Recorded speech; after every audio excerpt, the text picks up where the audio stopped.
Olá, seja muito bem-vindo ao Edcast de hoje, especialíssimo, porque a gente vai conversar com um profissional que começou numa área, foi para uma outra área completamente diferente e hoje tem uma vinícola, produz vinhos. Daqui a pouco você vai saber mais, conhecer mais desse grande personagem. Antes eu tenho alguns recados para você. O primeiro é, se você tem uma ideia na cabeça e quer transformar em podcast, videocast, procura a Fornexus, agência especializada no assunto. Você chega com a ideia e sai daqui com o seu produto pronto, preparado para o seu canal do YouTube, para as redes sociais, para onde você quiser usar.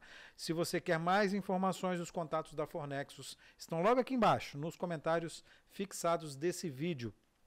Convido, peço, imploro para você, inscreva-se no canal, acione o sino da notificação, dá um like nesse vídeo que vai ser muito legal, você vai ver.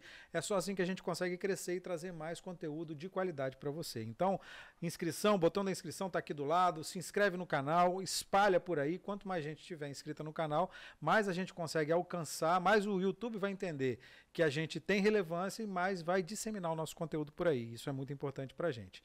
A gente também está nas plataformas de áudio, todas elas.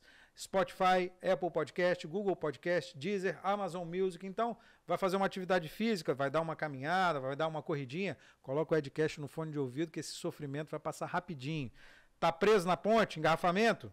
Coloca o Edcast lá no carro que você vai ver que vai passar voando. Só temos conversas interessantes por aqui. E por falar em conversa interessante, eu falo agora com o Paulo Gáudio, professor, vendedor de mariola, chefe de cozinha, um pouco de tudo, Gáudio. É verdade, é verdade. A história da minha vida é uma história realmente bem eclética, vamos falar. É porque eu sou um empreendedor desde os 10 para 11 anos de idade, né? E tive vários sonhos e em várias profissões, em várias áreas, eu tive atuação, né? Mas assim, todo mundo te conhece aqui na Grande Vitória, aqui no estado, todo mundo te conhece como professor de pré-vestibular, numa época que o professor de pré-vestibular era celebridade aqui, era estrela. Tinha aquela coisa das aulas diferentes, não sei o que e tal. Como é que um professor bem sucedido, né, que ganhou muita grana, inclusive... Calma, nem tanto. Como é que um professor vai sair de uma área da aula lá, sala de aula, vai primeiro para gastronomia e depois para produzir vinho? Como é que foi essa virada para você? Edu, é uma história bem interessante, porque isso faz parte da minha história de vida, né? Eu acho que todas essas profissões nas quais ou eu já atuei ou ainda estou atuando, está muito relacionado com a minha história de vida, porque desde jovem que eu tenho algumas ideias e eu tinha algumas ideias e tinha algumas pretensões futuras, né? Então, professor, eu com 10 para 11 anos de idade, eu já tinha feito 11 anos, no segundo semestre da quinta série, antiga quinta série, né, que agora não é mais, o meu professor de matemática me chamou para ser monitor e dar aula de monitoria para ele. Já tinha uma habilidade lá com a matemática, com os números, já tinha uma familiaridade lá. Exatamente. E aí, daí como professor, eu falei, nossa, isso é muito legal, ensinar os colegas e futuramente, né, acabei me tornando professor. Na cozinha, com 10 para 11 anos de idade também, eu não gostava de ficar lavando louça, porque eu 2 irmãs, uma mais velha, outra depois de mim, então o que sobrava, né, o dia que não tinha ninguém para ajudar, era minha mãe que cozinhava, as meninas também, o que sobrava era lavar louça. Eu falei, epa, eu gosto de cozinhar, vou aprender a cozinhar. Cheguei para minha mãe, ó, me ensina aí a fazer uma muqueca. E ela falou que não ia ensinar, que eu ia saber fazer, e acabou que eu fiz e ficou bom. É mesmo? Com 11 anos isso? Com 11 anos eu já estava cozinhando, né? Então, essa coisa também de ser cozinheiro também vem desde cedo. No mundo do vinho, né? Isso também começou desde cedo. Com 11 anos também não? Mais ou menos nessa idade. É mesmo? Família de origem... Meu pai é espanhol, da minha mãe origem italiana. As famílias de origem italiana, que é a imigração italiana do Espírito Santo, é bem forte, né? Então eu sou da família Poltronieri. E tinha uma tradição de tomar refresco de vinho. Você sabe o que é isso? É a sangria, mais ou menos parecido com a sangria? É mais ou menos. Pegava assim uma parte de vinho, 4 a 5 partes de água, diluía o vinho em água, com um pouquinho de açúcar e aquele refresquinho. Nós, crianças, e algumas das mulheres que ainda não tomavam vinho, tomávamos. A minha avó, ela morreu tomando refresco de vinho. Ela nunca aceitou sair do refresco de vinho para o vinho em si. Né? Então, a saudosa dona Yolanda Poltronieri, eu lembro muito bem que depois, já bem velhinha, a gente colocava um vinho na taça. Vó, olha só, esse vinho aqui não mistura com água, não. Esse vinho aqui é bem caro, hein? Ela rodava com a taça, daí a pouquinho ela ia lá na cozinha misturar um pouquinho de água e açúcar e estava tomando. Então, quer dizer, a gente desde pequeno já começou nessa coisa de saborear o vinho, né? Aquele produto vindo da uva. E depois, com o passar do tempo, entramos aí, tivemos a possibilidade de degustar bons vinhos e começamos a estudar e me dedicar ao mundo do vinho. Então, isso que é legal, isso que eu ia te perguntar, porque não foi do nada assim também, né? Você estudou isso, você começou a estudar sobre esse assunto. Já quando você era professor, você já estudava sobre vinho, sobre gastronomia, como é que foi isso? Já sim, e eu lembro que tem uma coincidência aqui muito interessante.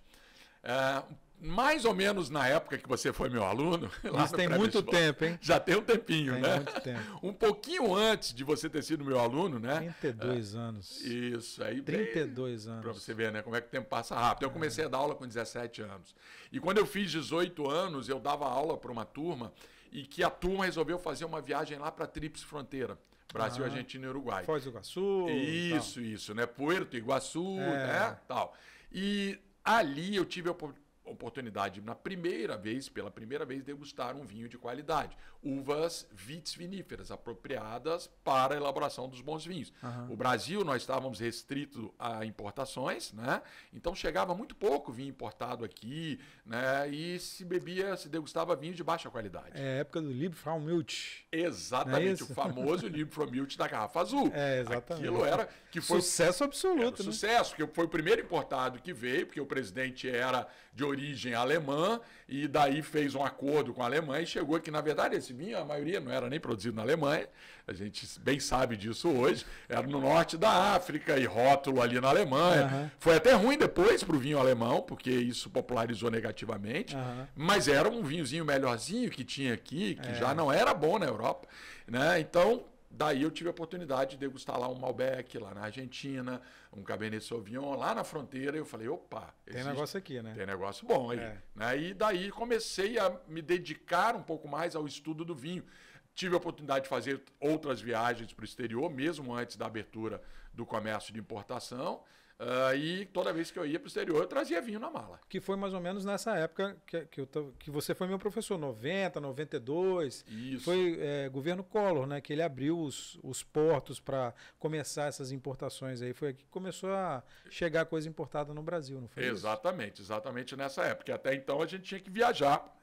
Para trazer vinhos de fora. Mas aí não tinha problema para você, que já era professor celebridade, cheio do dinheiro, já podia viajar, né, percorrer o mundo. Não sei cheio do dinheiro não, mas assim, dava para a gente fazer algumas viagens, né? E nós economizávamos o máximo para poder tentar fazer uma viagem para o exterior. E aí começa aqui, né, na América Latina, né, Argentina, Uruguai, Chile. Exatamente. E daí depois tivemos a oportunidade já de ir para a Europa. Mas sempre com esse foco no vinho, Gáudio? Sempre tinha que passar pelo vinho, ali onde você ia, não, deixa eu dar uma olhada aqui, sempre tinha isso? Cara, isso é uma coisa fantástica. Como eu te falei, a primeira viagem para o exterior foi ali na Tríplice Fronteira, já me alertou para o mundo do vinho. Daí para frente, toda vez que eu viajava, eu já pensava em buscar um local que tivesse um bom vinho, que tivesse uma boa gastronomia, conhecer a gastronomia daquele lugar, buscar os melhores restaurantes, entrar na cozinha desses restaurantes, né, ir nos mercados de vinho, produção de vinho. Para tu ter uma ideia, eu hoje visitei, posso somar 35 países no mundo. Dos países viticultores, grandes produtores de vinho, eu acho que pouquíssimos eu não conheço. Posso citar aqui Nova Zelândia, África do Sul. Ainda, né? Ainda, porque tô louco já para ir à África do Sul. Eu estive na Austrália, aí fala, mas por que tu não foi na Nova Zelândia, que é ali pertinho? Não é. É longe pra caramba. É bem longe, tem que pegar um voo e tal. Né? Então, o meu foco foi quando eu fui para a Austrália e África do Sul. Os outros países produtores de vinho da Europa, todos, né, do leste europeu, né, do oeste europeu. O leste europeu ainda preciso, porque agora que está realmente... Que, inclusive, tem ganhado destaque esse mercado de vinhos do leste europeu. Croácia, Romênia, Hungria, vários países têm se destacado no mundo do vinho. Né? E eu estou querendo agora também buscar esses novos países, antigos novos países do mundo do vinho. Né? Mas do oeste europeu todos os Estados Unidos, Sul da América toda, e estou querendo ir na África do Sul, estou louco para ir. Provavelmente a próxima viagem do mundo do vinho que eu devo fazer deve ser para a África do Sul. Mas olha só, gostar de beber vinho, beleza. Ainda mais, assim, você teve uma carreira bem sucedida como professor, já não dá mais aula, aí depois disso foi procurar outras atividades, aí foi para o mundo da gastronomia também.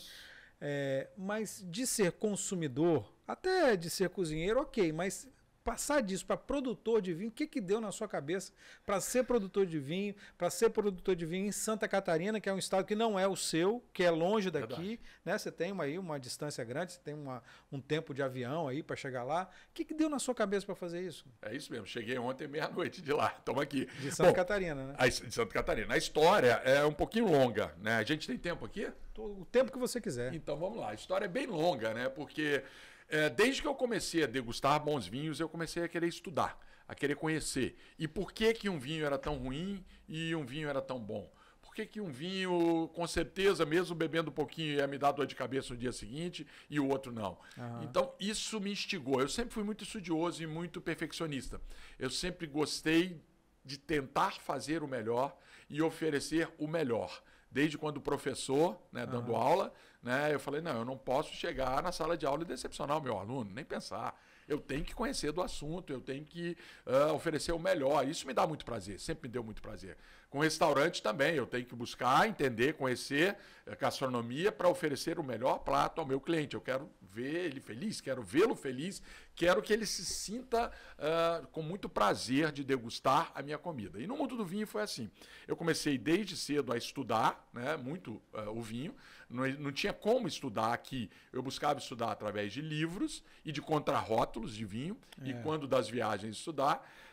não tinha tanta disponibilidade de informação como a gente tem hoje, né? Você dá um Google lá, você consegue informação de um monte de coisa. Naquela época, nós estamos falando aí da década de 90, né? A gente tinha muito pouca possibilidade de informação. Então, tinha que buscar. E eu busquei, até o momento em que Vitória, nós acabamos nos tornando uma referência no mundo do vinho. E daí eu acabei me tornando... Vitória é uma referência no mundo do vinho? Vitória é uma referência no mundo do vinho e eu cresci nessa referência. Por que Vitória é uma referência? Por quê? Vitória tem um detalhe muito importante, que foi o fato de nós termos um incentivo fiscal para a chegada do vinho importado pelo Espírito Santo. Isso que chegaram primeiro foram os chilenos, portugueses e tal. Então, os vinhos que eram distribuídos para o Brasil inteiro, grande parte, se não me engano, chegou a ser até 90%. Passava por aqui, né? Passado por aqui. Dessa forma, o que acontece? O capixaba tinha esse acesso mais facilitado ao vinho. E diante dessa situação, eu falei, caramba, eu tenho que aproveitar essa oportunidade. E daí eu comecei a degustar, fazer degustações de vinho, buscar confrarias. A minha confraria Caves é a mais antiga confraria do estado do Espírito Santo.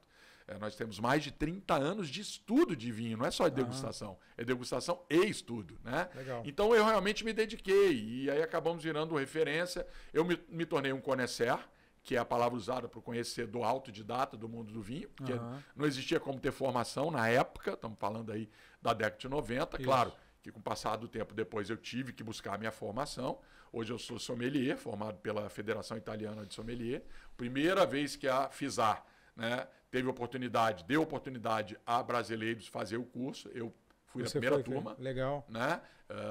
Finalizando o curso na Itália, tive que ir para São Paulo e finalizando depois na Itália tal. Então foi Fez o curso em italiano? Você fala italiano? Cara, imagina, um professor italiano dando curso. Eu entendo muito italiano, mas falo pouco, até porque minha avó, minha tia-avó falavam, né, italiano e a gente entendia muito. Falo pouco. Dando esporro em italiano, você entende, né? Isso com certeza eu entendo. Teve até uma situação muito engraçada na Itália com um amigo e que ele falava vários idiomas e não falava italiano e ele sofreu lá uma situação complicada, e ele falou, se eu soubesse xingar italiano, eu xingava. Eu falava, isso não é problema, vamos voltar ali e vamos xingar esse cara, esse vendedor que não quis atender.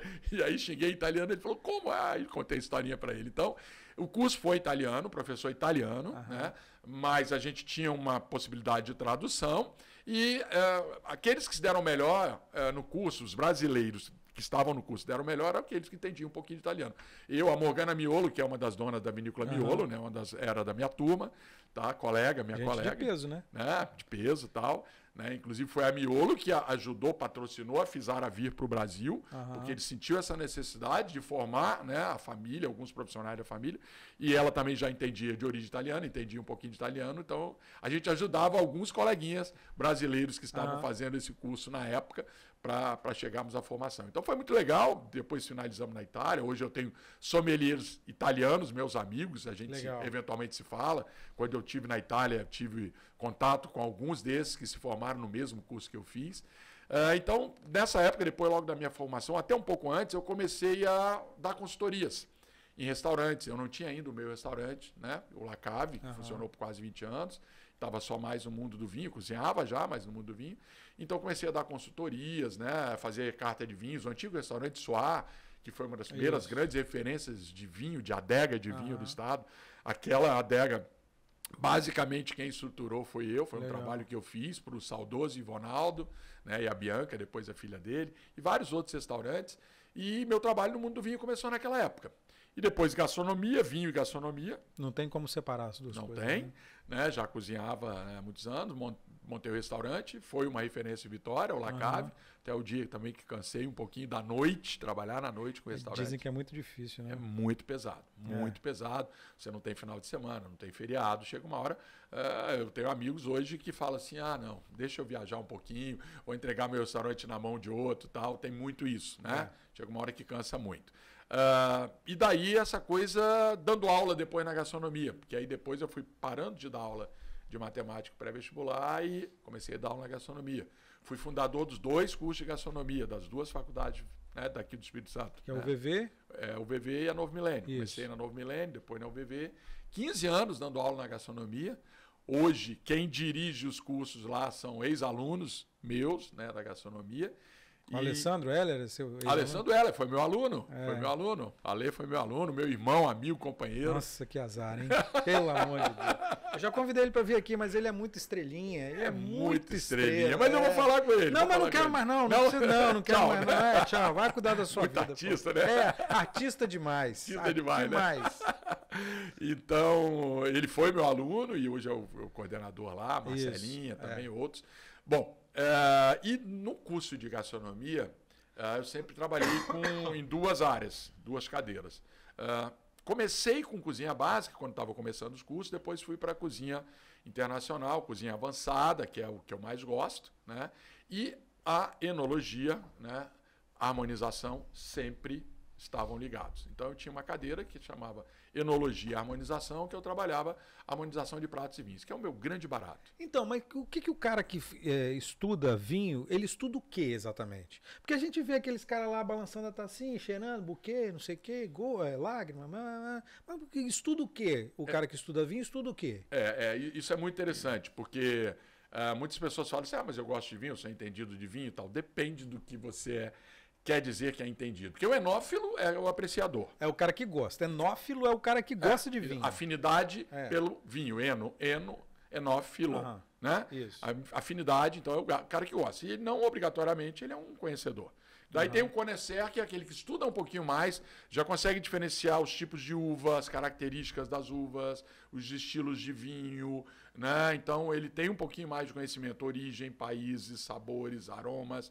Então, esse já é um indivíduo que tem um conhecimento um pouquinho maior. Daí vamos, o enólogo é aquele que elabora o vinho. É aquele que tem capacidade, ele estuda. Por exemplo, a Thaís, a minha esposa, ela vai se formar na primeira turma de mestrado de viticultura e enologia, agora, final do ano. Então ela vai se transformar numa enóloga. Enóloga, viticultora e enóloga, né?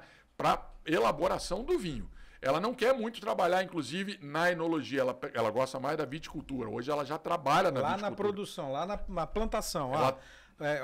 A uva tem que ser colhida em tal dia, tem que ser de tal forma. É isso que ela gosta. Exatamente. Hoje ela está lá. Eu estava lá ontem com ela. Hoje ela está lá com funcionários nossos na implantação do nosso novo vinhedo. Esse é o você plantando lá uma mudinha com ela. Eu vi lá vocês. Exatamente. Uma mudinha de uma uva. Qual uva que vocês estavam plantando? A Cabernet Franc. É a primeira uva que nós estamos implantando no nosso novo vinhedo, a Cabernet Franc.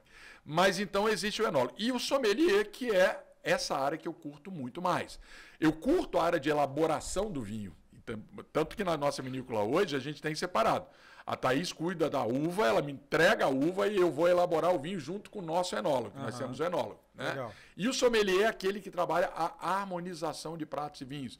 É aquele que conhece o vinho, as variedades de vinhos, os tipos de vinhos diferentes. Isso aí casa com aquela comida tal, isso aqui casa com aquela outra comida lá. Esse é o grande barato, esse é o Mas puto é demais. bobão você também, né? Até eu que sou mais bobo, pô. Ah, não, vamos ver com o que isso aqui cabe. Não, pô, vamos pôr um monte de comida lá, um monte de vinho. Pô, aí É isso eu, aí. né? Porque o grande barato, Edu, dessa história toda, para mim, tem uma palavrinha-chave. Chama-se prazer. Por que que existe a gastronomia? Por que que existe a harmonização de pratos e vinhos? Por um motivo único: levar maior quantidade de prazer às pessoas. Porque senão o indivíduo se alimentaria só para matar fome. Né? Beberia qualquer coisa para matar a sede. Então, a gastronomia faz o quê? Faz com que o prato, manuseio, a manipulação do prato, cocção, técnica, com que aquele alimento seja tão bom que te dê mais prazer a você, cliente. A harmonização do vinho com o prato faz com que o vinho faça com que o prato fique mais saboroso e que o prato faça com que o vinho fique mais saboroso para te dar mais prazer. Então, a palavra prazer, eu acho que resume tudo. É levar maior prazer no ato de uma refeição, de degustar um vinho. Então, para isso é que nós estudamos, buscamos esse conhecimento, e eu sempre disse para os meus alunos, sempre falei para os meus alunos, e digo até hoje, né, porque tem vários alunos que ainda têm contato comigo, tem os aluninhos da internet e tal, né, eu digo sempre, harmonizar pratos e vinhos pode ser muito fácil ou muito difícil. O mais importante é que nós não erremos. E o que é errar nessa área? É exatamente fazer o contrário, que é o desprazer.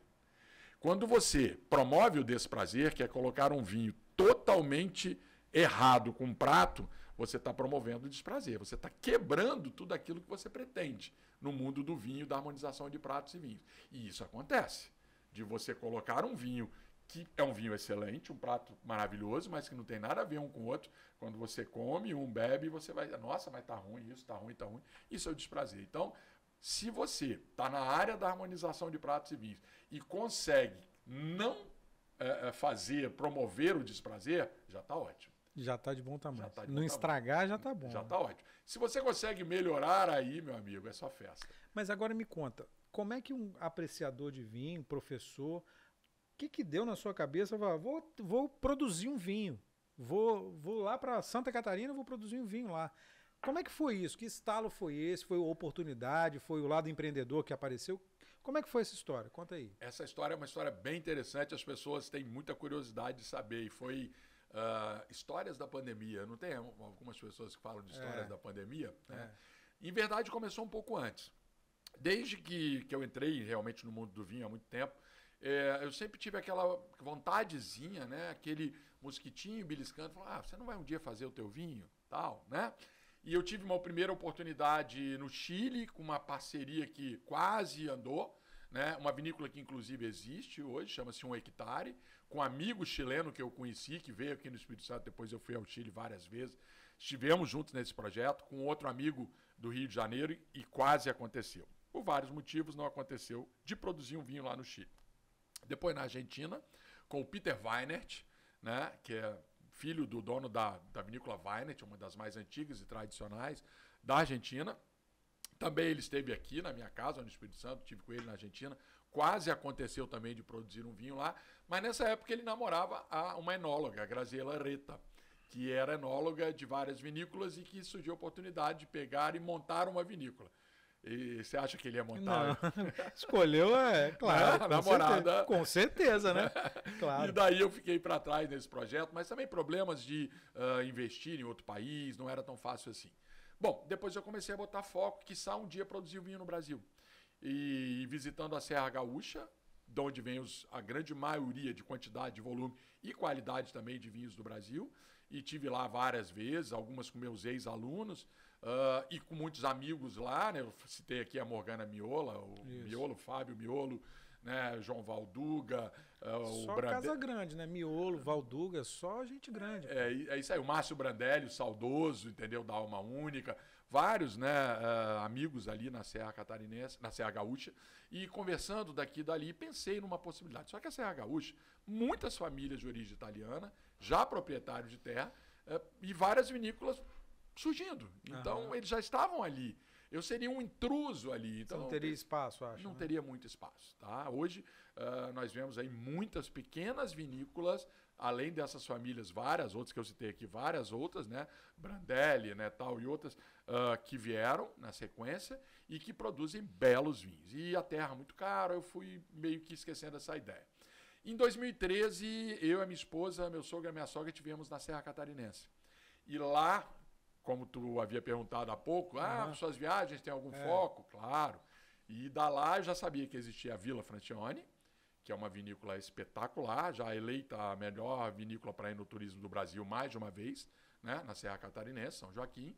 A Pericó, da qual também os vinhos já chegavam aqui, tá? E eu queria muito conhecer os vinhos da Quinta da Neve, que também já existia, foram as primeiras que colocaram vinhos no mercado. Falei, bom, vou chegar lá, eu quero ir pelo menos de uma delas.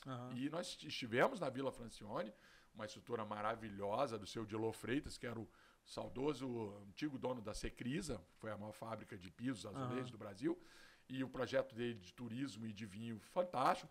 Ele trouxe para o Brasil o Robert Mondavi, que foi o seu consultor principal, grande nome da viticultura do mundo e dos Estados Unidos, da Califórnia, né? E fez um trabalho fantástico. E daí eu conheci alguns vinhos de pequenos produtores e que me encantaram. Novos produtores pequenos que me encantaram. Eu falei, caramba. Os caras estão fazendo uma parada legal aí, né? Tá legal, tá bacana. O vinho daqui é muito bom. E eu tirei uma conclusão própria, já pelo tempo no mundo do vinho, que assim, eu falei, em média, o que eu estou degustando aqui, tanto das vinícolas que já estavam, que eu já sabia, que eu já conhecia, quanto as novas que eu degustei aqui, em média os vinhos são muito bons. Eu não estou degustando vinho de segunda linha aqui. Não tem, nem de terceira. Eles já começaram produzindo qualidade. Diferente do que aconteceu no Rio Grande, que durante muito tempo se produziu vinho de baixa qualidade. Por falta de conhecimento de técnica, falta de conhecimento... Foi o começo de tudo, né? Na verdade, né? Então eles sofreram muito. Enquanto que quando na Serra Catarinense iniciou, e o início do plantio lá foi em 2000, 2001, né? Foi bem recente, já começou com produto de qualidade. Então já começaram plantando vitis vinífera, uva apropriada para a produção de bom vinho. Aquilo que o gaúcho da Serra Gaúcha apanhou, um pouquinho acima ali na Serra Catarinense, acima nos dois sentidos, no mapa aí porque é um pouco mais alto, né? Já começaram sem esses problemas que a Serra Gaúcha teve. Eu falei, poxa, aqui pode ser uma região boa para produzir vinho. Legal. E dando aula, eu sempre, de enogastronomia, era questionado. Professor, um dia você não tem vontade de produzir um vinho? Eu falava, quiçá um dia, né? Tô pensando, né? Vamos ver, tal. Amadurecendo a ideia. Amadurecendo a ideia. Foi que na pandemia, quer dizer, na verdade, antes da pandemia, né, em 2019, um ex-aluno e amigo meu, que fez gastronomia muito pela curtição, porque ele tem um pouquinho mais da minha idade, né? Falar, não, eu quero aprender a cozinhar melhor, tal. E eu já o conhecia antes, nos reencontramos na faculdade. E ele já tinha terminado o curso, tinha acho que 2 anos que ele tinha terminado, em 2019 ele ligou para mim, Gaudio, olha só, tem um sobrinho da minha esposa que está lá em Santa Catarina, Urupema, cidade mais fria do Brasil, tem um Instituto Federal, ele está fazendo o curso de enologia, e tem uma possibilidade de assumir um vinhedinho lá de 1 hectare e tal. E ele perguntou se eu não queria investir lá. Eu falei que não, mas que tinha um amigo que talvez interessasse. O que tu achas? Eu falei, vamos ver. Fiz o contato com esse rapaz e tal. E não sei se era ali o caminho, mas foi o ponto de ligação. E como eu já tinha essa memória, né, de 2013, isso era em 2019, final de 2019, em 2013, de ter degustado grandes vinhos lá, falei, é interessante. Em 2020 nós estivemos lá. Pandemia, plena pandemia. Mas não tinha... A pandemia foi janeiro. A pandemia não tinha começado. Foi assim. Março começou, Março. Nós tivemos... Quando nós estávamos lá, nós ouvimos que parece que vai fechar, é pandemia mesmo e tal, e a gente ficou com medo de não conseguir voltar para cá, inclusive, né? E visitando vinhedo e tal, e resolvemos assumir. E assumimos. E daí assumimos um vinhedinho pequenininho, que no final não deu muito certo. E ao lado desse vinhedinho pequenininho de 1 hectare, tinha um vinhedo de 12 hectares e meio, que era dali que tinha saído a uva para um vinho que eu degustei em 2013. Que tinha te marcado lá. Que tinha me marcado. Um vinho que eu gostei muito. Pronto, casou. Casou. E esse vinhedo ao lado, para completar o raciocínio, né, era dessa vinícola que estava com alguns problemas, famílias, tal, não sei o quê, pessoais, e que eles não estavam querendo mais tocar o vinhedo. Ficaram sabendo da nossa existência, da nossa ida, do nosso interesse, nos chamaram para conversar. E perguntaram se a gente não queria arrendar o vinhedo. Isso foi em julho de 2020, no meio da pandemia. No meio da pandemia. Eu cheguei para minha esposa, escola fechada, como tu falou, escola fechada, ela estava cuidando de restaurante, cantina, ela que é dona da empresa cuidava do restaurante e cantina lá da escola, parado, não tinha aula, ia, voltava, aquele tédio, e fomos lá, fizemos uma reunião, eu cheguei para ela, eu falei, e aí? Não é tua área, né? Você é administradora, ela administrava, né? O restaurante, eu cuidava da parte da cozinha e ela administrava. Aí ela falou, claro, vou encarar, vamos nessa. E nós encaramos. Legal. História da pandemia. E daí, 2020, julho, agosto de 2020, a gente assumiu esse projeto de 12 hectares e meio, mas nesse meio tempo, de janeiro até julho, quando o projeto inicial desse vinhedo pequenininho, que não deu certo, parou, nós começamos a falar, vamos ver se a gente compra uma terrinha aqui para plantar o nosso vinhedo, né? E compramos essa terra, né? Essa área, tá? Que é a área que nós estamos implantando hoje. Que tem qual tamanho? São 6 hectares, nós estamos implantando agora 1,5 hectare e vamos implantar mais 1,5. Mas aí você continua com a área arrendada. Aí continuamos com a área arrendada. Então esse vinho que eu trouxe aqui foi o primeiro vinho que nós produzimos nessa área arrendada. Legal. Em 2020, foi a safra 21. Né? Então nós fizemos uma safra 21, que foi a primeira, uma experiência complicada, trabalhosa, ajustar o vinhedo estava meio largado por várias circunstâncias, e aprendizado também nosso, mas conseguimos produzir esse belo espumante, né? E que foi o nosso primeiro vinho. Essa garrafa vai ficar para ti. Eu não ia deixar você levar de volta de jeito nenhum. Claro que não, pô. Eu tô vendo teu olhinho aí. Essa claro. é tua, essa é tua. E foi o primeiro espumante que a gente fez. É um espumante rosé, né, Brut, método Charmat longo. É aquele espumante feito principalmente de uva Malbec, né, mas tem Malbec, Cabernet Sauvignon e Merlot. Com açúcar residual baixíssimo, ele é bem seco, tá? Que tem aromas típicos de araçá, araçaúna, né? Um espumante bem seco para ser degustado, bem gelado, vai muito bem com frutos do mar, né? Comida oriental, vai muito bem, né? Bem legal, né? E daí a gente pegou esse vinhedo, assumimos, fizemos a primeira safra, nós estamos agora, fizemos a terceira safra, 3, né? 21, 22, 23, né? Estamos agora em fase de vinificação da safra 23. Vamos fazer mais 2 safras, né? 24 e 25 lá, que o arrendamento é de 5 anos. O vinhedo está conosco, hoje é nosso. O vinhedo está conosco. E daqui a 2 anos nós entregamos, mas estamos implantando o novo, né? O nosso novo, que quando nós terminarmos a última safra nesse vinhedo que está conosco hoje, né? Na safra seguinte nós já vamos ter a safra do vinhedo que nós estamos implantando agora. Legal. Mas assim, do ponto de vista do negócio, o que você pensa para o seu vinhedo que está sendo implantado agora, que vai começar a dar frutos e vai começar a produzir daqui a 2 anos?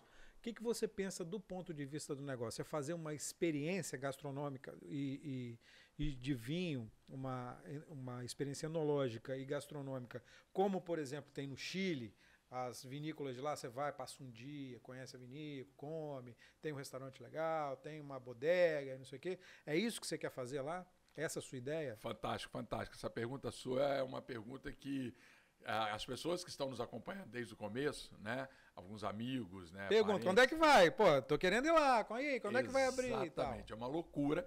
Inclusive, já tivemos alguns amigos que estiveram lá, né? Hoje nós não temos uma vinícola, o processo de vinificação. Nós vinificamos o nosso vinho. Esse aqui foi vinificado em uma vinícola em 13 Ilhas, longe. Foi o primeiro contato que a gente teve na época. Os nossos vinhos agora já não estão sendo feitos lá.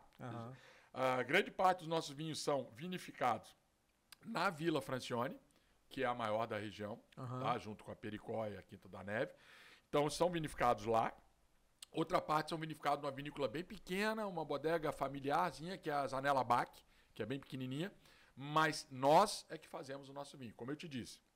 A minha esposa, a Thaís. Mas o que significa isso? Vinificar, fazer o vinho, o que significa isso? Vamos entender. A Thaís, o que acontece? Ela cuida da uva. Aham. Então, ela está lá... No campo lá, Tá lá na no plantação. campo, tá no campo. Todo o processo de manuseio da videira, né, e até a uva ficar pronta para levar para vinificar é dela, que ela chama os meus nenenzinhos, né, que são os cachinhos de uva, as minhas videiras, tá? Ela cuida como se fossem os filhinhos dela. E daí ela vai nos entregar uma uva. Quando ela entrega a uva, eu chego com essa uva lá na vinícola, na Vila Francione, por exemplo, com os 2 enólogos, né, o Ney e o Edson, e trocamos ideia. Vamos fazer um vinho assim, assado, desse jeito. Quem decide pelos nossos vinhos somos nós. Eu, óbvio, tenho que pegar a opinião da Thaís. Né? Até como marido, né? Que se não pegar, você apanha, né? Também. E ela, que não era do mundo do vinho, agora, de conhecimento, já tem mais do que eu, pelo mestrado que ela está fazendo. Ou seja, eu falo que eu criei um monstrinho. Né? Ela hoje conhece de processos, tanto de vinhedo e até também de elaboração de vinho, mais do que eu. Apesar de eu ter uma história longa, né, de elaboração e visitar vinícolas no mundo inteiro. Né? Então, o que acontece? Lá nós decidimos, e nós temos dentro da Vila Francione o tanque de aço inox da vinícola Gaudi. Está lá, Gaudi, esse é o vinho da Gaudi. Então, nós fazemos o vinho de acordo com o que nós queremos. O enólogo ele só vai fazer a parte mecânica da coisa. Tá? Claro que ele dá opinião, nós trocamos ideia, discutimos, analisamos como a uva chegou, quais são as características, o que é melhor, qual a melhor levedura para usar, quanto tempo de fermentação, se vai fazer fermentação. Ou seja, o que sai da uva até chegar ao vinho se faz dentro da vinícola. Mas na Zanella Bach, é o meu enólogo, o Betinho Bach, eu e ele, nós trocamos ideia. A Thaís, a minha esposa, fala assim, não, vocês viajam na maionese, vocês são artistas, né? E é isso, nós degustamos nossos vinhos sempre. Então, estamos fazendo aqui, vamos levar para a barrica? Quanto tempo em barrica? Na barrica nova, essa uva aqui, que foi vinificada, vamos levar para a barrica que usou ano passado? Quanto tempo? Entendeu? Então, todo esse processo é um processo de elaboração que nós fazemos o vinho com a nossa personalidade, com as nossas características. Tem um vinho, por exemplo, que chama-se Dona com 2 N's, né? Que é mulher italiana, que é o vinho da minha dona. Tem uma... Ai de você se não for, né? Não, se não for, né?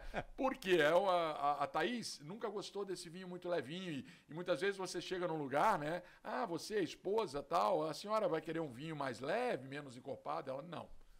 Ah, vinho de mulher, né? Esse vinho é um vinho de mulher, um Pinot Noir, né? Um Merlotzinho levinho, um Sangiovese, um Sauvignon Blanc, um Pinot Grigio bem levinho, de uvas, né?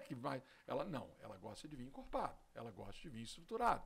Então, quando a gente pegou a uva Chardonnay nossa, que estava muito boa, conversamos com os enólogos e eles falaram, não, acho legal botar esse vinho na barrica. Né? Chardonnay barricado é um branco mais encorpado que existe. E quando esse vinho começou a ficar pronto, que ela degustou, eu falei, amor, esse aqui é seu estilo de vinho. Ela falou assim, esse eu amo. Como é que vai ser o nome desse vinho? Daí veio a ideia de botar Dona com 2 N's, que é o vinho da dona. Né? Mulher, italiano, forte, encorpado. Entendeu? Então tem o Malbec, que é outra uva que ela gosta. Também com passagem de madeira, encorpado, que também chama-se Dona Malbec. Então, quer dizer, os nossos vinhos têm a nossa personalidade. Eu gosto muito de blends, eu gosto muito do corte bordalês. Então, nossos primeiros tintos são de corte bordalês.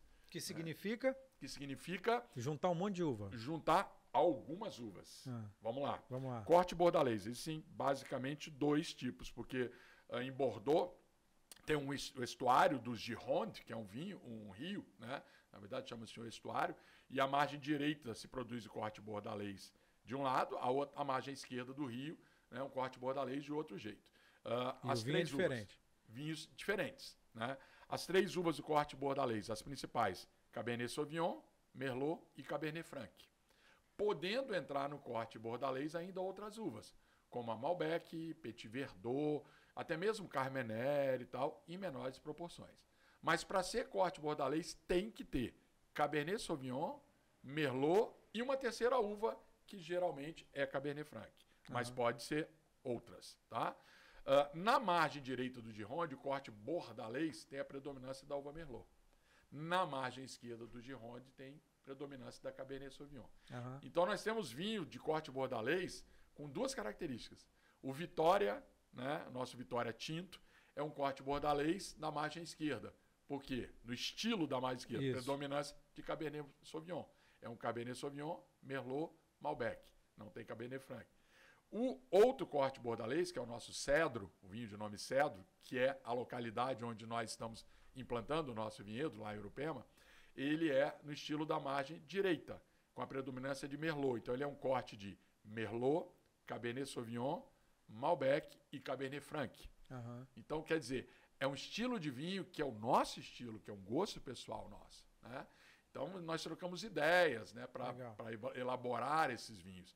E desde o momento em que a Thaís, né, minha esposa, resolveu assumir esse projeto, e ela passou na primeira turma de mestrado, que eu achei que ela não fosse passar, porque ela não é da área, e se tornou, hoje ela é uma referência, ela se tornou uma referência na região. As pessoas, você é a Gáudio, da Vinícola Gáudio, encontram na rua, né, lá em Urupema, São Joaquim. Ela é muito mais conhecida do que eu lá. Aqui eu sou mais conhecido, lá ela é... Ela que manda. Ela que manda. Ela é a dona da vinícola. Eu cheguei junto com ela.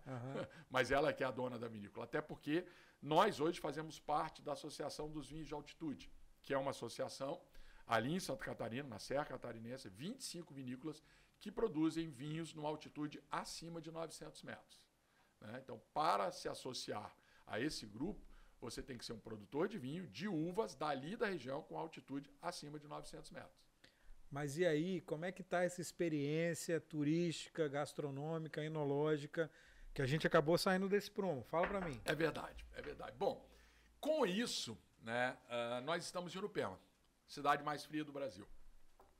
Se vê aí, né, nos noticiários, toda vez que, a maioria das vezes que vai ter neve, geada, se fala em Urupema. São Joaquim? São Joaquim e Urupema, né? E São Joaquim era a principal quando Urupema pertencia a São Joaquim. Quando Urupema se separou de São Joaquim há 20 anos atrás, hoje a maior incidência anual de temperaturas baixas é Urupema. E lá em Urupema hoje existia essa vinícola desse vinhedo que a gente arrendou, que hoje está em baixa, estão produzindo muito pouco e tal, né? E nós hoje somos a referência. Hoje o prefeito, a vice-prefeita, a cidade toda está com um glamour que nós estamos plantando nossas primeiras uvas ali. Legal. Por quê? Porque naquela localidade, que é a localidade do Cedro, que fica a 12 quilômetros da sede do município, que é uma localidade super charmosa, com um solo espetacular. Todos os moradores dali da região falam que aquele solo, aquela região é magnífica para plantio, né? E especial para plantio de uva, a 1.350 metros de altitude, né? Ali a gente já tem um projeto, né, da nossa vinícola, tá? Já estamos falando que em março existe a festa da Vindima. Cada vinícola dos vinhos de altitude da associação faz o seu dia de Vindima.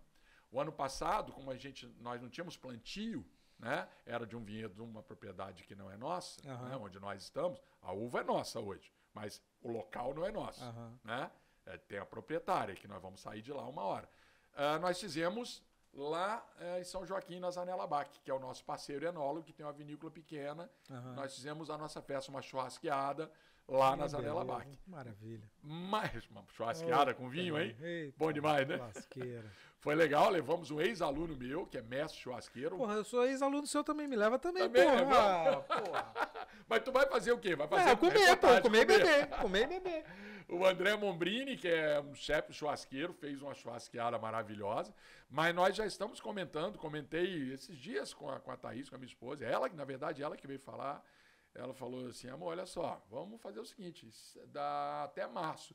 Do jeito que nós estamos ajeitando as coisas, a nossa festa da Vindima podemos fazer no nosso plantio. É bem provável que já façamos Março ali. agora. Março agora. Legal. Que nós já façamos, porque as videiras que nós estamos plantando agora já vão estar brotadas e nós não vamos ter ainda o receptivo, tal, porque nós vamos construir ainda. Isso. Né? Que foi a tua pergunta, a origem. Nós vamos ter um receptivo lá, não tem jeito, né? Vamos ter um receptivo lá, mas nós já devemos fazer alguma estruturazinha mínima para receber os amigos. Para fazer o churrasco. Para fazer um churrasco. A churrasqueira. Com vinho. Já pronto. tá beleza. Uma musiquinha gostosa, tem um pôr do sol espetacular. Na nossa propriedade tem um dos espetáculos de pôr do sol mais lindo. No fundo, tem o dal da Serra do Morro Grande, né, da nossa área, que fica um pouquinho altinha, inclinada, e depois tem uma baixada, uma planície, e lá em cima, um planalto, na verdade, que nós estamos na região 1.350 metros, mais uma baixadazinha, e do outro lado tem o Morro Grande, a Serra do Morro Grande, com as araucárias, é um pôr do sol maravilhoso. Legal. E para tu ter uma ideia do hoje, grande parte dos vinhos produzidos na Serra Catarinense são vendidos na própria Serra Catarinense. A Vila Francione, que é a maior, ou se não uma das maiores, a gente não sabe exatamente se são eles ou são a Pericó e tal, eles vendem hoje quase 90% do vinho deles em Santa Catarina. E mais da metade da produção deles, eles vendem na própria vinícola. Caramba. Na própria, porque o turismo é maravilhoso. A Serra Catarinense é espetacular. É legal isso, né? E aí você pensa em fazer a sua sede lá, ou de repente ampliar, fazer um hotel, uma coisa, uma pousada, uma coisa assim, não? Então, o nosso projeto, desde o início, foi um projeto, tu pergunta assim, por que fui parar lá e tal? Por aqueles motivos que eu já falei aqui, claro, né? Sabendo do terroir maravilhoso que tem lá, da possibilidade de produzir um grande vinho lá, e pela nossa inexperiência na produção de uva e vinho, né? E hoje nós aprendemos. Hoje nós podemos dizer que a Thaís, a minha esposa, praticamente mestre em viticultura, né, com experiência em vinhedo, tá? Hoje, se entregar qualquer vinhedo na mão dela, ela vai tocar. E vai tirar dali uma boa uva para produzir vinho. Né? E eu, na elaboração do vinho, junto com um enólogo, ou até com ela junto, né? Mas a gente prefere ter um outro, né? Uma outra pessoa que já tenha uma bagagem em elaboração de vinho, né? Para nos auxiliar. Tá? Nós temos hoje capacidade de produzir o nosso vinho. Então, nós devemos ter uma estrutura de receptivo. Existe a possibilidade também de alguns pequenos, né, pousadinhas, né, seriam chalézinhos, né, que aqui a gente costuma chamar de chalé, né, ali na Serra Catarinense. Mas nós também temos uma ideia, né, agora, pelo conhecimento que nós temos, de que está alguma coisa aqui também no Espírito Santo. Isso é aí que eu ia chegar. Não tem gente com ciúme aqui não, porque você está falando de Serra Catarinense, não sei o quê. As montanhas capixabas aqui estão com produção de vinho já. Tem produção de vinho em Santa Teresa. Acho que tem estudo para produção de vinho também em Pedra Azul. Já tem. Exatamente. Porque, Edu, é o seguinte, isso é muito novo. A Serra Catarinense é muito nova no mundo do vinho. Né? A La Grandame, né? A Vive Clicquot, né? Madame de Poseidon, ela já dizia, produzir vinho é muito fácil. O difícil são os primeiros 200 anos. Né? E realmente produzir vinho não é uma coisa muito fácil. Agora hoje, com a alta tecnologia e com os processos de elaboração... E com conhecimento disseminado, disseminação de conhecimento. É fantástico. Então, se falar em produzir vinho fora dos paralelos 30 e 50, né, que são a região de clima temperado mais apropriados para a produção de vinho, falar isso 30 anos atrás era praticamente impossível. Hoje se produz vinho no Vale de São Francisco, aqui no Espírito Santo. Exatamente. Então, descobriu-se uma técnica que é a dupla poda, né, com poda invertida, né, com colheita invertida, colheita em vez de se colher no verão, que é o que se faz nas regiões viticultoras das regiões temperadas, paralelo 30 e 50 ao sul e ao norte. Nós estamos ali em Santa Catarina no 29, quase 30, mas pela altitude é excelente. Se consegue produzir fora dessas áreas, fazendo isso. Dupla poda com colheita de inverno. Em vez de colher em fevereiro, março, né, verão, até final de janeiro, se colhe em julho, agosto. E aqui já existe essa técnica sendo usada. Existe ali em Santa Teresa, né, o Tabocas, a Carrerete, ali na região de Pedra Azul. Tem um outro menor ali que está começando a produzir vinho agora também, né, com essa técnica. Só que isso é muito novo. E como é que esses viticultores aqui começaram? Usando técnicas vindas de Minas e São Paulo. Através da Ipamig, Minas, né, São Paulo, que foram os pioneiros na produção nessa técnica de dupla poda com colheita de inverno, né? E eles pegaram a experiência de lá e vêm trazendo para cá.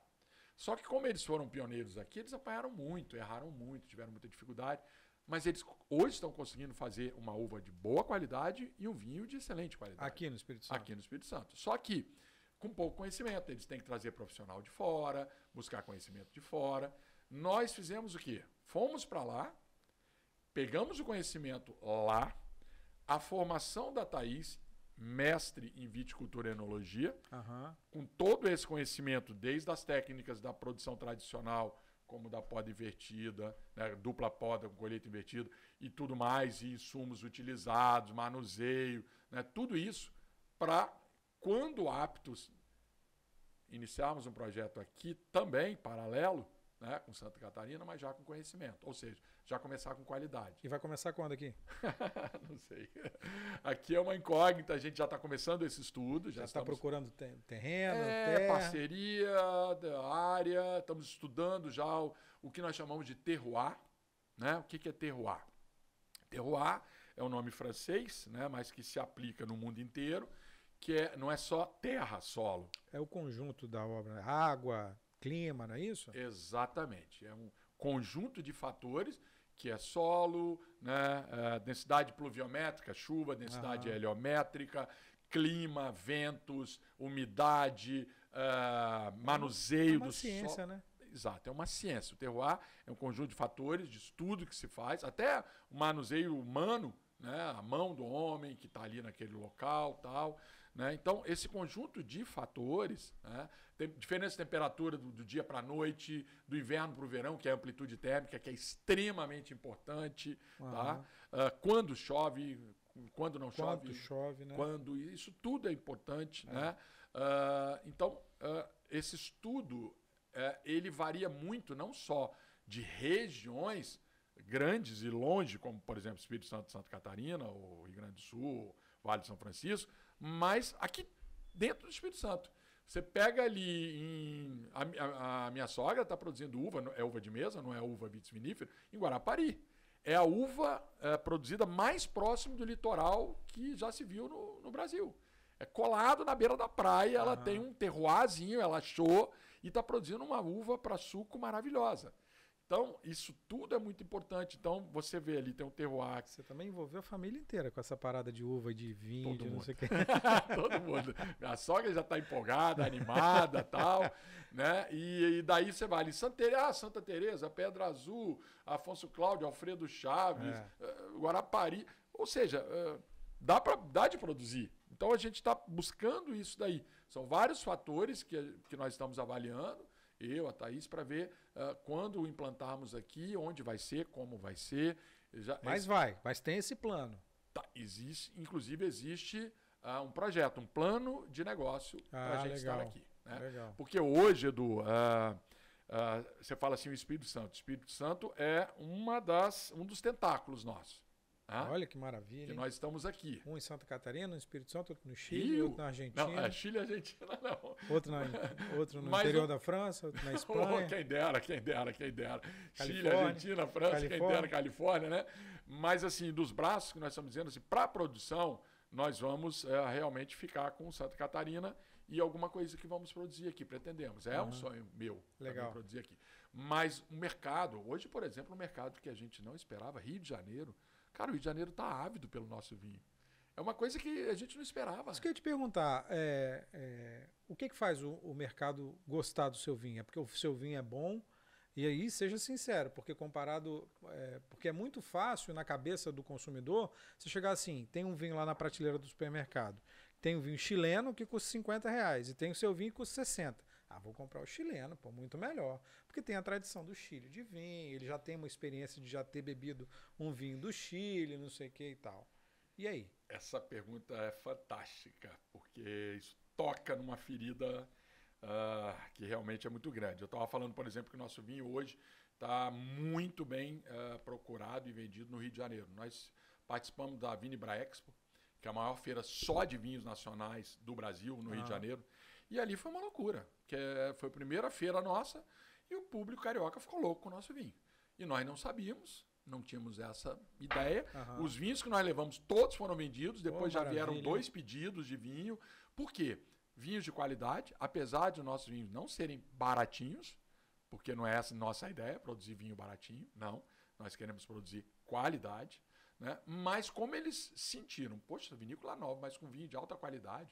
Nós recebemos uma mensagem há 3 dias atrás de um enólogo de uma vinícola do Rio Grande do Sul que levou um vinho nosso e que mandou uma mensagem para nós falando assim, o vinho de vocês está entre os meus top 3. Que beleza, hein? Top 3 que eu já degustei na minha vida.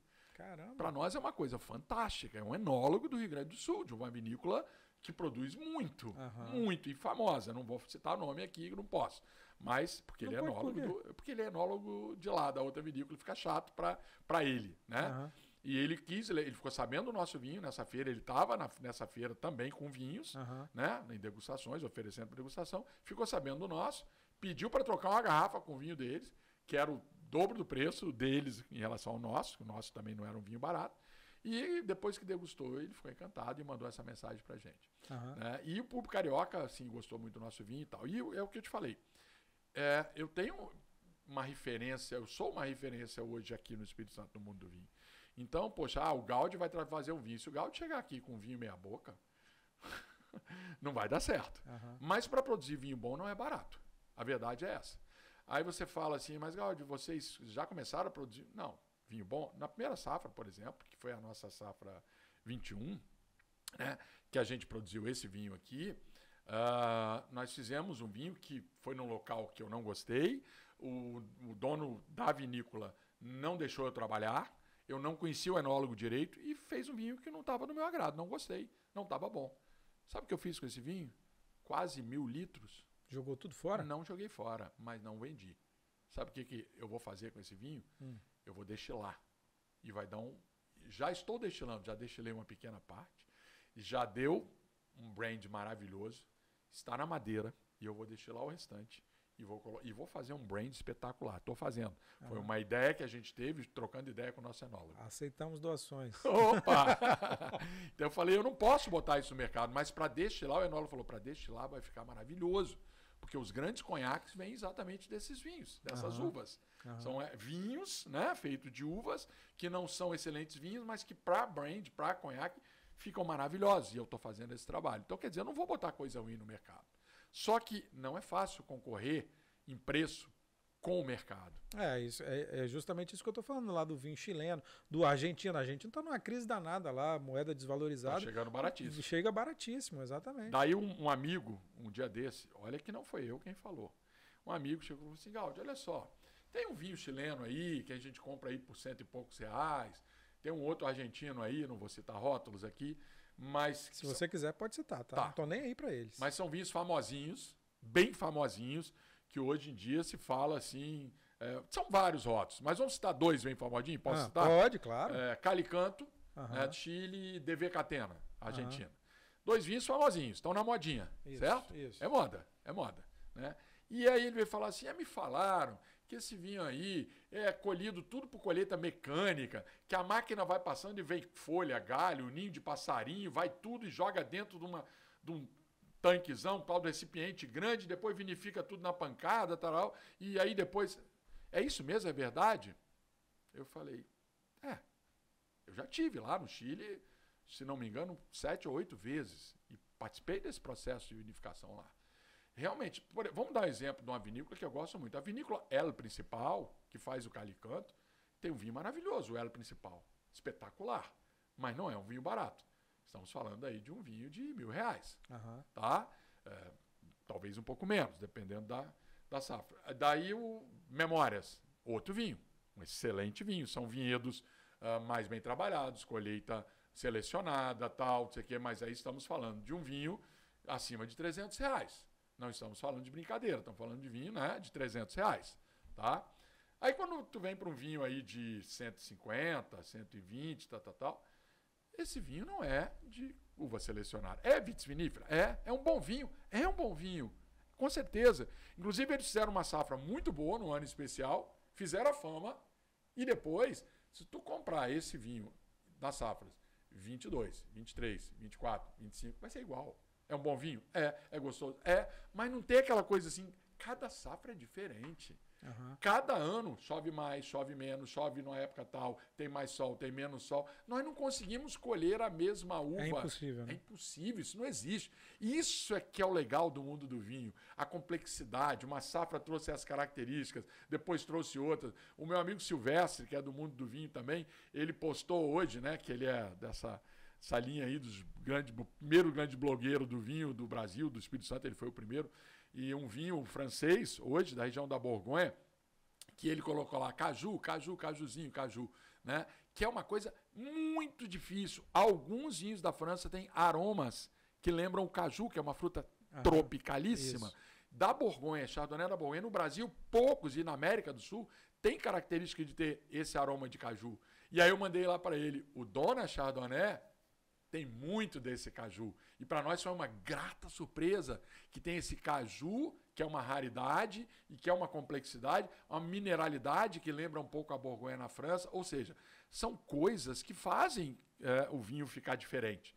E esse vinho, por exemplo, as nossas uvas, Edu, são todas colhidas manualmente, com caixos selecionados 1 a 1 em caixinhas pequenas. Ou seja, não tem como ser barato. É uma mão de obra caríssima. O trabalho de seleção minucioso, além da carga tributária, que Chile e Argentina são isentos ou pagam quase nada. Então, não dá para comparar um vinho nosso feito dessa forma com vinho que vem lá do Chile, com colheita mecânica, e que depois, quando chega na vinícola, são chamados insumos enológicos, que corrigem esses defeitos. É uns químicos lá que eles põem. Químicos, enzimas, gomas, e que tiram essas impurezas. Usam uma levedura com padrão tal, que vai ficar naquele padrãozinho, legalzinho, com aquelas características X o ano inteiro. É legal, Mas para quem é um apreciador de vinho, que gosta de estudar vinhos diferentes... Vai perceber que tem alguma coisa diferente. Vai perceber que aquilo é estandartizado. Mas aí, para o consumidor, o que faz o consumidor escolher a vinícola Gáudio do lado de um chileno, por exemplo, e a vinícola Gáudio sendo aí 20%, 30%, 40% mais cara do que ele? A escolha faz exatamente por saber que ali vai ter um produto diferenciado no sentido de o Vitória Chardonnay da safra 21 é diferente do Vitória Chardonnay da safra 22, que vai ser diferente do que vai vir agora da safra 23. Todos com alta qualidade, porque nós prezamos por isso. Uva selecionada, trabalho de fermentação controlado, fermentação malolática até certo ponto, que é uma segunda fermentação que ocorre dentro do vinho, que a gente define quando começar e quando parar, levedura específica, né, período de estabilização no tanque de inox, né, todos esses detalhes que quando você chega lá... Coisa pra caramba, muita coisa. Pelo amor de Deus. Eu tenho que acompanhar meu vinho mês a mês, Edu. Eu não posso ficar um mês sem ir a Santa Catarina. Eu fiquei 2 semanas lá, vou ficar agora 3 semanas sem ir, mas daqui a 3 semanas eu tô lá de volta. Por quê? Porque eu tenho que saber como é que estão os meus vinhos para saber que decisões nós vamos tomar. Então, quando o indivíduo quer, eu gosto disso, desse padrãozinho, ok. Fica com aquele teu vinho chileno argentino que vai ter sempre esse padrão, corrigido pelos insumos enológicos, no período final de vinificação. Não, eu gosto de degustar e intrigar. Eu gosto de vinho bom, mas assim, gosto de sentir o que vai vir nesse próximo vinho. O que o Vitória Chardonnay da Vinícola Gáudio, o Vitória Sauvignon Blanc... Dessa vez, né? Nós fizemos, por exemplo, Sauvignon Blanc. Nós fizemos um Sauvignon Blanc da safra, a primeira safra nossa, foi um, da segunda foi outro, e da terceira agora completamente diferente. Melhor? Diferente. É difícil dizer se é melhor ou pior. Por exemplo, o da safra 22 tá uma procura no Rio de Janeiro, por exemplo, louca, porque é um Sauvignon Blanc diferentaço. É um Sauvignon Blanc com teor de álcool de mais de 14% de álcool, que tem uma expressão, um leve toque adocicado na boca, uns aromas diferenciados, entendeu? Que está seduzindo o carioca. Daí o Sauvignon Blanc safra 2023, que vai entrar no mercado agora, já tem uma complexidade que, assim, tá todo mundo diferente. Falando, que é isso? Ele tem um toque de mineral, mas, por outro lado, tem o leve herbaço da característica do Sauvignon Blanc da Serra Catarinense, com uma frutazinha diferenciada. Ou seja, nós mandamos os dois para um concurso agora. Observe, mesma uva, Sauvignon Blanc safra 22, safra 23, vamos saber o que os degustadores vão achar, qual que eles vão achar melhor, entendeu? Então, esse rosé, nós vamos lançar um rosé agora, no final do ano, que já está seduzindo sem ter o rótulo, né? As pessoas já estão assim, caramba, nós queremos. Tem um cara de Floripa, um francês, que tem uma loja em Florianópolis, ele falou assim, eu quero esse vinho na minha loja urgente. Esse rosé é um rosé espetacular. E a gente nós elaboramos esse rosé lá na Vila Francione, que produz o rosé mais famoso do Brasil, que é o famoso rosé da Madonna, que a Madonna degustou no hotel e que comprou o estoque todo e tal, não sei o quê, né? Ficou famoso. Só que o da Vila Francione é diferente. O nosso, nós elaboramos com uma uva, Cabernet Sauvignon, que foi uma ousadia nossa. O rosé de Cabernet Sauvignon não é comum.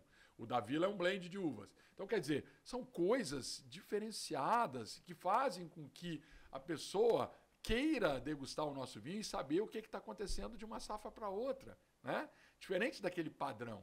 É isso que a gente busca. Você imaginou alguma vez na sua vida, lá dando aula no Darwin, pré-vestibular, que seu olho fosse brilhar desse jeito quando você falasse de vinho assim? Não. E da sua própria vinícola? Dava para imaginar isso? Você já parou para pensar nisso? Edu, eu vou dizer que algumas vezes, pouquíssimas vezes, lembro de parar para pensar nisso. Né? Porque não tem nada a ver, cara. Você está explicando lá, fazendo a fórmula, a musiquinha lá, zoom 0 menos 1, 0. É verdade. Eu lembro disso, pô. Lá na sala de aula, uma porrada de aluno dentro da sala de aula, e você falando disso. Aí verdade. hoje, cara, 30 anos depois, você está falando do seu vinho, da sua vinícola. É isso aí. Você já parou para pensar nisso? Claro, tem hora que eu penso assim, cara, a ficha eu acho que não caiu ainda. Tem hora que eu penso que eu acho que a ficha não caiu. Realmente é uma coisa que eu não imaginava. Eu pensava, sonhava, talvez um dia, quiçá, eu produzir o meu vinho. Mas hoje não. Hoje essa é uma realidade. E eu falo assim, a ficha não caiu. Olha, a uva, vinho. A ficha ainda talvez não tenha caído por completo. Mas assim, esse prazer de falar do meu vinho é muito legal. Um distribuidor nosso aqui do Espírito Santo, o Paulo Sepulcre, né, da L-Vix, é um cara sensacional. Né? Nosso vinho está em vários restaurantes já aqui. Ele tem um trabalho dele bacana.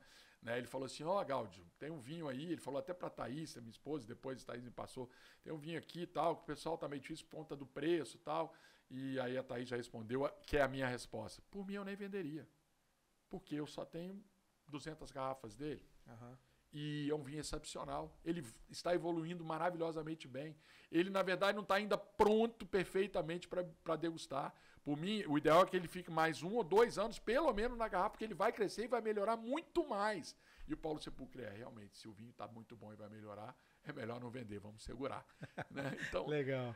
É uma coisa, sabe? Hoje nós temos nossos vinhos no Papaguti, nós temos o nosso vinho no Aleixo, o nosso vinho na...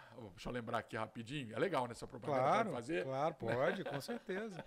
E aí, o seu vinho, a Vinícola Gáudio, agora está em alguns restaurantes aqui da Grande Vitória ou só Vitória? Você citou Aleixo. Aleixo, Baltazar, Papaguti, Wine Garden, Pirão, El Gitano. Gitano, né? Agora tem outros restaurantes que estão nos procurando e tal, legal. Né? Vender em supermercado? Não. A nossa produção é muito pequena, entendeu? Nós estamos aí com aproximadamente 10 mil garrafas ano. E para botar em supermercado é bem complicado. Inclusive na Wine South America, que é a maior feira de vinhos do Brasil, em Bento Gonçalves, a gente participou pela primeira vez esse ano, nós fomos procurados por 2 grandes grupos, né? Que foi Verde Mar, de Minas, BH, né? E o grupo Pão de Açúcar, né? E conversaram conosco, tivemos uma rede de negócio, querendo saber do nosso trabalho, o que a gente tinha de produto, se a gente tinha interesse e tal. Só que não dá, a nossa produção é realmente muito pequena. Então, alguém chegou aos ouvidos deles o nosso produto, o nosso vinho, que era um produto novo e de qualidade, e eles tiveram certo interesse em saber da possível, né, comercialização no Grupo Pão de Açúcar e no Grupo Verde Mar de Minas, que é uma rede de supermercado elite, top, né? Mas a gente realmente, nós não temos produção para isso. E nós não queremos ter uma superprodução. A ideia nossa, hoje nós estamos produzindo 9, 10 mil garrafas ano e no máximo chegar a 15 mil. Não mais do que isso. Por quê? Mesmo com o terreno novo, mesmo com a expansão, mesmo com isso, você não quer passar de 15 mil garrafas? Não queremos passar. Por quê? Nós entendemos o seguinte, quando nós aumentamos muito a produção, o que acontece? A gente acaba deixando um pouquinho de lado a qualidade. Não quer dizer que as vinícolas grandes produzem só vinhos ruins. Não. Mas tem selos e selos, né? Cada grande tem um selo ali que tem uma atenção maior, tem um selo que é mais comercial e tal, né? Exatamente. E nosso foco não é esse. Por exemplo, ontem mesmo, na escala de Santa Catarina para cá, eu faço uma escala em Campinas e eu fico 4 horas ali no aeroporto. Então tem uma delicatessen ali que eu paro ali, degusto meu vinho antes de embarcar para cá. E normalmente eu degusto um vinho. E eu degusto um vinho nacional. Eu procuro degustar um vinho nacional. Porque a qualidade do vinho nacional e do hoje é uma coisa espetacular. Não dá para ficar mais tendo preconceito em relação ao vinho nacional, sinceramente. Nós temos produtos de baixa qualidade? Temos. Mas a cada dia que passa, o nosso vinho está cada vez melhor. Então eu digo, se tu tens aí um preconceito de comprar um vinho nacional, e antigamente se falava, só o espumante que é bom, não, só o branco espumante que é bom, não. Tintos maravilhosos, tintos espetaculares. Para com essa coisa de ficar querendo comprar vinho. Não quero dizer que tu não vai deixar de beber o vinho chileno, argentino ou português mais barato. Não. Mas assim, eu compro um chileno de R$80 que é melhor do que o vinho nacional de 120. Será? Será? Eu tenho minhas dúvidas, tá? Sinceramente. Hoje eu tenho minhas dúvidas mesmo. Quanto é que custa uma garrafa de vinho da Vinícola Gáudio? Mais ou menos. Vai de quanto até quanto? Vamos colocar aí, vai de 80, 90 a 250. Né? Mais ou menos isso. Nessa faixa. E tem algum que você está guardando lá para a posteridade?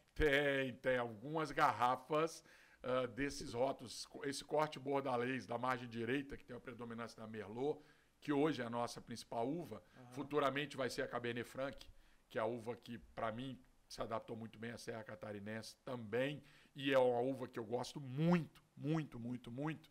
Então eu acho que os nossos tintos, Petit Verdot, que é uma uva também que a gente está plantando agora, só 100 mudas, Cabernet Franc estão plantando 2.000, Petit Verdot só 100, mas nós pretendemos plantar mais no próximo ano, né? Ou no outro. Nós estamos colhendo as variedades que nos agradam mais e que estão bem dentro daquele terroir. Por exemplo, o projeto nosso aqui no Espírito Santo... É isso que eu ia te perguntar. O que é que você vai plantar aqui no Espírito Santo? Aqui nós já estamos pensando em outras variedades, entendeu? Uma delas é a Syrah, que é uma uva que eu gosto muito mais que na Serra Catarinense. Ela não se desenvolve bem. Não se desenvolve bem, tá certo? Mas a Syrah aqui é de certo que a gente vai trabalhar. A Sauvignon Blanc, que é a grande uva da Serra Catarinense, nós temos no vinhedo arrendado e já estamos plantando mais 1.000 mudas agora, que realmente é um vinho diferenciado. O Sauvignon Blanc da Serra Catarinense é o melhor das Américas. Concorre com o Sauvignon Blanc da França e da Nova Zelândia, entendeu? É o melhor das Américas, de toda a América. Tá? Então aqui, por exemplo, nós vamos tentar variedades diferentes, né? Malbec que a gente tem hoje no nosso vinhedo arrendado lá, estamos plantando um pouquinho no vinhedo novo, mas é provável que a gente plante aqui também. Rebo, talvez, que é uma variedade nova. Ou seja, nós estamos trabalhando, né, de acordo com o que o estudo da variedade e do terroir nos oferece e do nosso gosto pessoal. Né? Tem muito isso.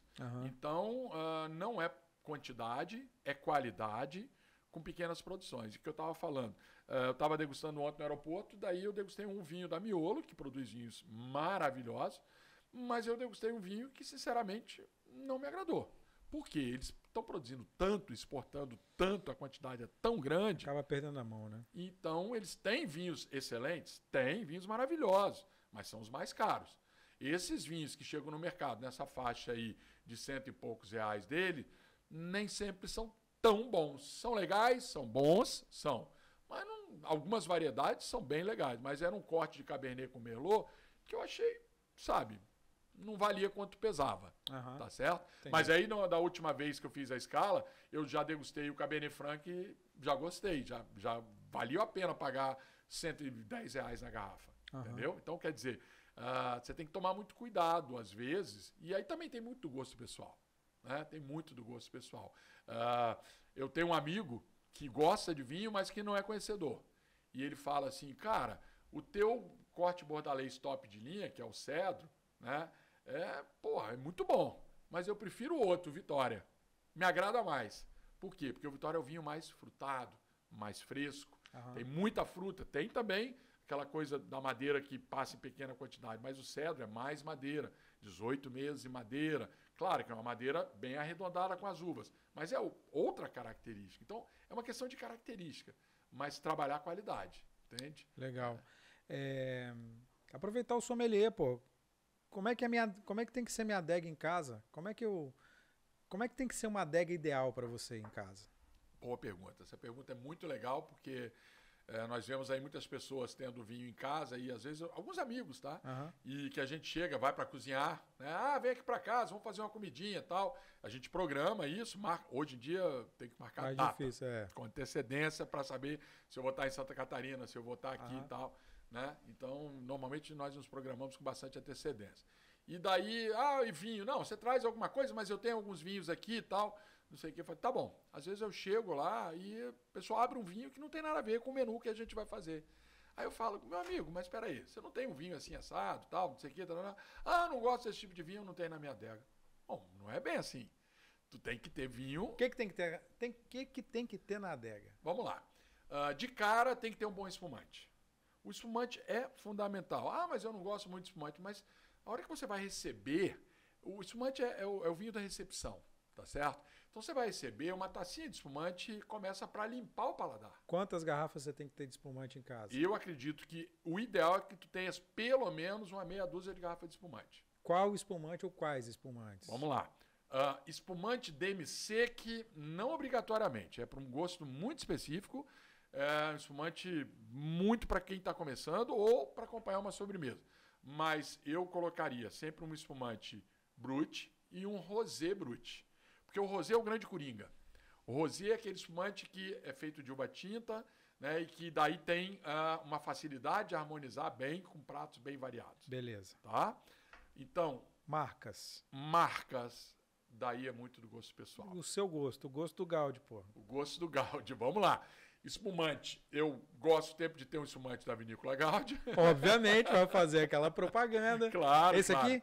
Esse é um bom espumante, né? Eu gosto muito do rosé. Gosto muito das cabas, que são os espumantes da Espanha, né? Então eu tenho sempre um espumante espanhol em casa. Tem um produtor nacional que eu gosto muito dos espumantes dele, tá? Que é Monte Pascoal, que é a Vinícola Basso. Monte Pascoal tem um espumante muito bom. Tem uma linha de espumantes bem interessante, Casa Legal. Perini, Comaer, né? Na Serra Catarinense também nós temos vários produtores, que eu tenho sempre um produtor, um espumante de um produtor da Serra Catarinense em casa. Legal. Né? Eu quis dar destaque ao nosso. Obviamente, né? Claro. Mas tem vários outros. Champanhe, né? não? Oi? Champanhe, não? Uma garrafinha ou duas de champanhe, quer dizer, eu tenho um pouquinho mais, né? Mas é legal você ter uma garrafa de champanhe em casa para um momento especial. Champanhe, quando a gente fala champanhe, né? Champanhe. Aquele de R$5.000. Não obrigatoriamente. Tem champanhe hoje aí, tem marcas de 300 e poucos reais, 400, 700, né? Que é uma garrafa que tu vai guardar ali especial, para um momento especial. Que aí dá de guardar aí uns 2 anos. Tal. Frisante nenhum? Frisante é mais para quem está começando. Frisante não é. Frisante é a Coca-Cola do vinho. É um vinho tranquilo que teve injeção de gás carbônico. Então, o legal é ter a fermentação natural, a segunda fermentação na garrafa. Italiano algum? Italiano, meu preferido, Amarone della Valpolicella. O Amarone é meu preferidíssimo da Itália, sou apaixonado, né? Claro que eu gosto de um bom Chianti clássico reserva da Toscana, né? Tem muitos outros que eu gosto, uns super toscanos e tal. Tenho uma predileção muito grande pelos espanhóis, os vinhos da Ribeira del Duero, Rioja, os Tempranillos, me gosta. Mas aí a gente vamos continuar aqui na vamos nossa continuar, adega. tá? Então, do espumante, vamos partir pro branco. Beleza. Né? Branco. Se você é capixaba, tem que ter um Sauvignon Blanc. Porque uma hora vai ter uma muqueca. É ideal para muqueca? A harmonização perfeita para muqueca é o Sauvignon Blanc. E o Sauvignon Blanc da Serra Catarinense é o melhor das Américas. Legal. Né? Da Vinícola Gáudio? Da Vinícola Gáudio, da Suzin, da Monte Agudo, tem vários. Tem vários produtores de Sauvignon Blanc excelentes na Serra Catarinense, Quinta da Neve, tem vários, Vila Francione, né? Vários produtores de Sauvignon Blanc na Serra Catarinense. Então, Sauvignon Blanc tem que ter para harmonizar com a tua muqueca capixaba. A minha esposa, por exemplo, gosta muito de Chardonnay. Então, o Chardonnay é a rainha das uvas brancas. Então, é sempre bom ter um Chardonnay, que aí vem um prato de frutos do mar um pouquinho mais encorpado, mais estruturado, um peixe assado, tal. Então, é importante. Um Chardonnay com passagem de madeira para uma receita de bacalhau. Né? Então, é sempre bom. Então, Sauvignon Blanc, Chardonnay são os clássicos. Sauvignon Blanc da Serra Catarinense, ok. Chardonnay pode ser de qualquer parte do mundo, porque a Chardonnay ela se dá bem no mundo inteiro. Né? Sauvignon Blanc de algum outro lugar? Sauvignon Blanc, se eu saio da Serra Catarinense, eu busco ou um francês ou um neozelandês. Não me agrada muito um ou outro de Chile, de Argentina, sinceramente, não. Legal. Não me agrada muito. Tá? Quantas garrafas? Umas 2 ou 3. Né? Aí Chardonnay, se tu gosta, né? um branco mais encorpado. Riesling é bom, Viognier, mas são vinhos diferentes. Né? Não é todo mundo que vai gostar, mas eu gosto sempre de ser um Riesling branco, Riesling com uma mineralidade, Riesling alemão ou Riesling francês. Quantas garrafas ali? Umas uma ou duas, não precisa Então, mais do que isso. 5 garrafas de branco? Já estamos falando aí de umas 5 ou 6 garrafas de branco. Legal. Né? Passamos para... Daí também, quem gosta tem branco espanhol, branco português, branco italiano, bom também. Mas isso aí é para quem está muito mais tempo no mundo do vinho. Vamos para os tintos. É importante ter tinto leve, daí vamos começar com Pinot Noir, tá? Pinot Noir é o tinto mais leve, refrescante, para pratos mais leves. Da onde? Tá? Pinot Noir. Os Pinot Noirs da França são bem caros, tá? Chile tem produzido bons vinhos dessa uva, Pinot Noir. A Argentina também tem bons vinhos de Pinot Noir com preços acessíveis, tá? Mas a Serra Gaúcha tem feito bons Pinot Noir. Tá? Tô achando que você tá puxando a sardinha pra Serra Gaúcha aí direto, hein? Não, propositalmente. Não, mas eu tava só Serra Catarinense até agora. Serra é verdade. Foi, Sauvignon Blanc. Agora no Pinot Noir eu já não vou muito. Serra Gaúcha. Eu já vou mais para Serra Gaúcha. Eu prefiro o Pinot Noir da Serra Gaúcha do que o da Serra Catarinense. Na Serra Catarinense tem um Pinot Noir bom também, né? Mas eu prefiro o da Serra Gaúcha. Sinceramente, tem muito Pinot Noir bom. Daí tem os Merlots aí, Merlot Brasil. Merlot Brasil, Serra Gaúcha, Serra Catarinense. Né? Chile e Argentina, não? Chile e Argentina também. Uruguai. Chile, aí eu iria para um Carmenere. É bom ter um Carmenerezinho, que é um vinho bem eclético para harmonização. Né? Então estamos falando de vinho leve. Tá? Aí o Sangiovese italiano, aí Sangiovese e Serra Catarinense também é bom. Vale a pena. Tá certo? Tô puxando nessa sardinha, né? Tá. Eu puxo, né? Quantas garrafas aí? Mas Merlot, Serra Gaúcha é muito bom. Esses tintos aí, quantas garrafas? É bom tu ter 2 de cada. Sempre uma garrafa nunca é tão bom assim. Sempre 2 é melhor, né? 3, 4, 1 é pouco, 5, 2 é bom, 3 pode ser que seja demais, pode ser que não, né?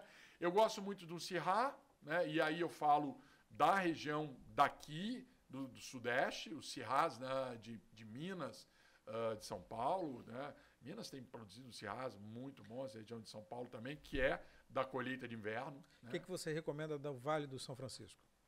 Vale do São Francisco, eu recomendo principalmente os espumantes, né? Eles têm espumantes bem frescos, bem jovens, bem frutados para beira de praia, beira de piscina, vale muito a pena. Também tem Syrah, que é legal lá, mas eu vou muito dos espumantes. Quando eu vou para o Nordeste, por exemplo, estou indo agora jogar o Campeonato Brasileiro de Basquete Master, que eu jogo na Seleção Capixaba.